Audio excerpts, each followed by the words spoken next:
V Celju dvoboj domače ekipe in Gorice, gostje pokalni prvaki med tednom so premagali Maribor z 2-0 in tokrat je bila to lepa popotnica za zadnji krog prvenstva.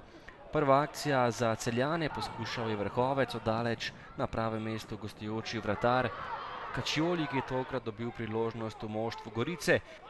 Najprej obramba Kotnika po strelu Vicenteja, potem pa še odbita žoga po kotu in še enkrat je meril širok, odlično pa je bil postavljen, Kotnik je žogo uspel odbiti. Priložnost za Celjane, žoga pred vrata, podal je Zajc, Miškič pa je bil za las prekratek. Še en poskus oddaleč, tokrat domače ekipe, oddaleč je meril Žagar, Knez, to je bil nekoliko preširok bak strel, da bi klonil Caccioli. Še zadnja akcija prvega polčasa, podal je Bazofija, lepo pa je streljal Koda, ampak Kotnik je žogo uspel odbiti. Drugi polčas in prva akcija za Celjane, poskušal je Verbič previsoko, nato pa gol za goste, zadel je Mastriani, po podaji Kode pa je zatresel mrežo daleč in pa peljal Goričane do prednosti 0-1.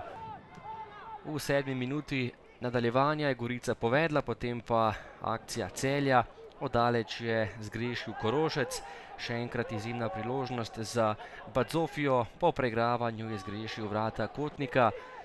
Goričani nevarni po protinapadih, to je bila izjemno lepa situacija, veliko priložnost je zapravil Mastriani, Kotnik je še rešil Celjane, potem pa po podaji Verbiča vrhovec, ampak žoga je končala le v kotu, najlepša akcija Celja na tekmi je bila to. Potem pa še Koda, ki je zabil svoj 18. gol v letošnji sezoni.